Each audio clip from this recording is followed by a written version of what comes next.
We are back from our road trip and had a good night's sleep, but unfortunately we didn't have time to unpack the container and check what's in there. I probably should have booked an extra night so we had time to do that, but what I can say is I did receive the package and I no longer have to deal with customs and extra storage and all the other headaches that I had been dealing with up to date, so that's a load off. And I can confirm that they did send the extra thick SIPS panels that I ordered. They had two sizes, 50mm and 75. That I can confirm. I can also confirm that the weight of the metal for the framing is exactly what they said it would be. And also the weight of the metal used for the roof trusses is also what they said it would be. So that's a load off as well.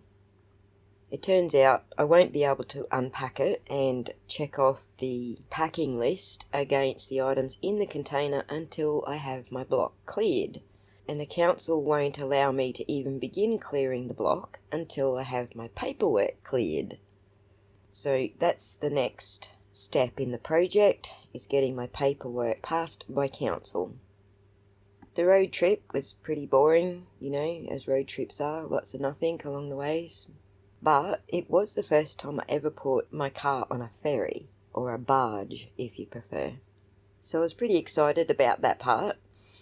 We arrived a little bit early because, when you hit Brisbane, you don't know if you're going to hit traffic and traffic jams or pile-ups or whatever along the way, which we did, but it only cost us about 10 minutes. So we arrived probably 45 minutes early, found a nice little spot to have a coffee while we were waiting for the barge to come in, and then we loaded up and set sail for the islands.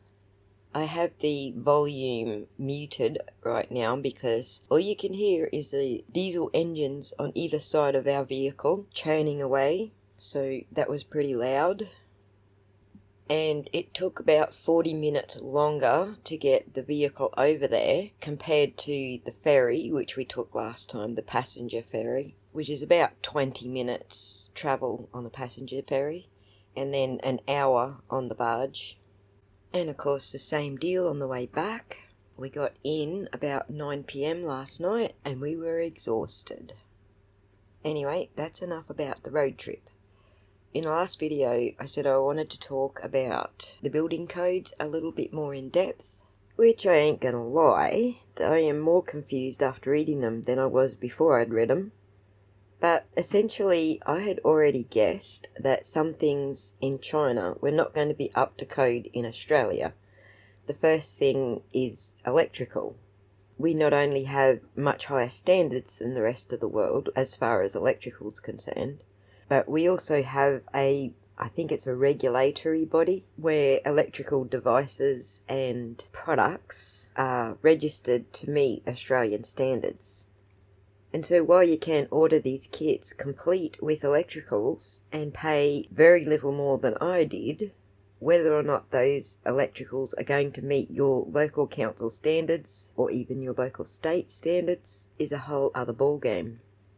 I probably could have left the plumbing in the package and then got an Australian plumber to provide the extra bits and pieces to bring it up to code. However, I'm not putting these down on a concrete slab, and the design that they have for the plumbing is designed for a concrete pad type affair. My design will be on piers, and so the plumbing would be suspended from the floors underneath. And so I decided to drop all the plumbing off of my order as well. Again, you wouldn't be paying much more to include it if you wanted to. I will be installing all Australian products for the plumbing and the electricals, because I know they'll be up to code. The other thing I dropped off my order was glazing. So according to Australian building codes, we need to have a specific stamp etched onto the glass to verify that it's X-rated glass with double glazing or single glazing and so on. I'm not sure if it was a breakdown in communication or if they couldn't provide it, but we were unable to verify that the glass was stamped, so I dropped it off my order as well. And again, I will be ordering these in Australia so that I know they meet the code and standards. One thing your country may or may not regulate, or even your state, is ceiling height.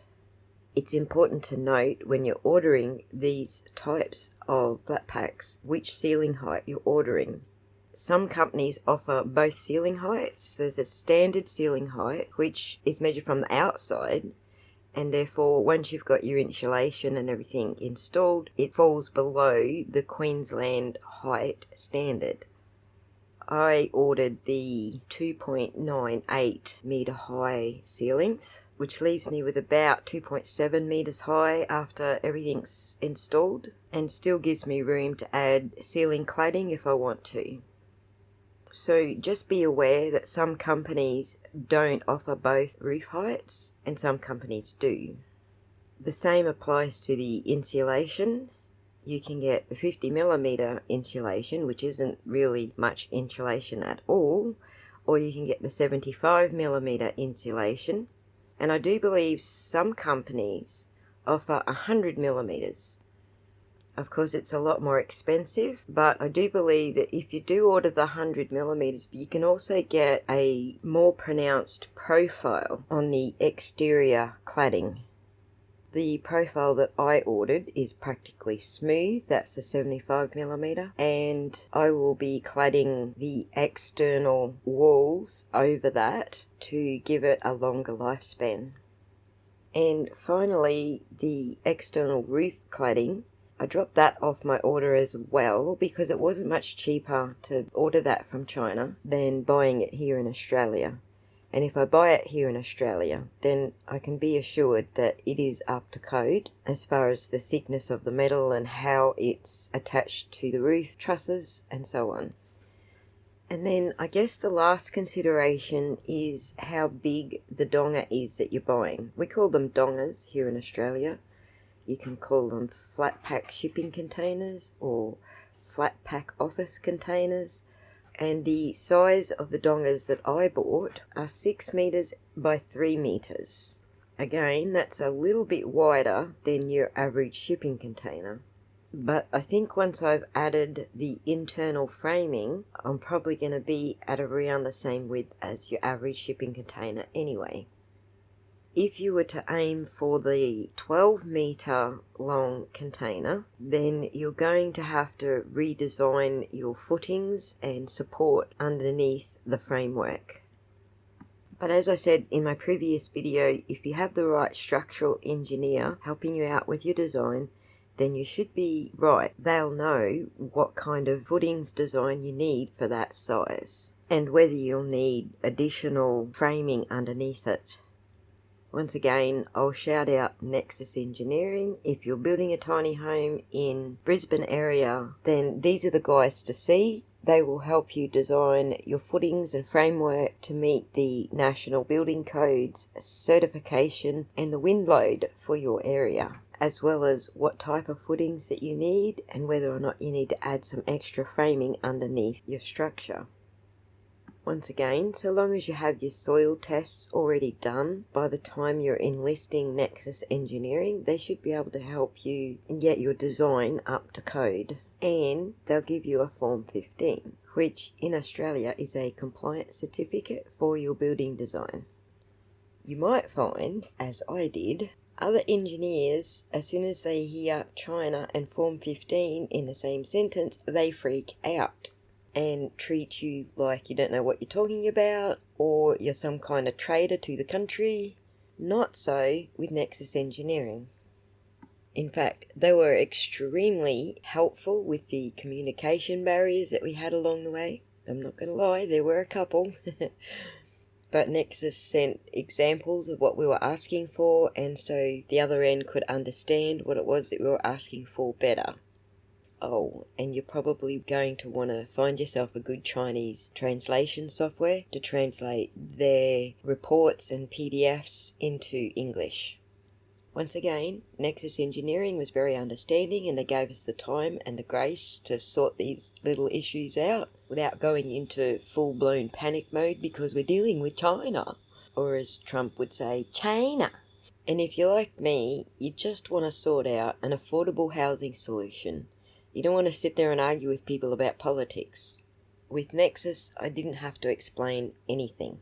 They worked with the suppliers, engineers, and myself to come up with a solution without disparaging anybody. So, once again, tiny homes, Nexus Engineering, they fit together like a hand in a glove.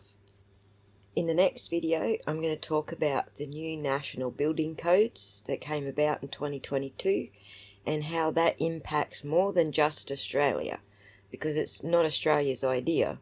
It's actually the World Health Organization who is behind it, and it's probably going to impact all of the Western countries at some stage in the future. Until then, be good or be good at it.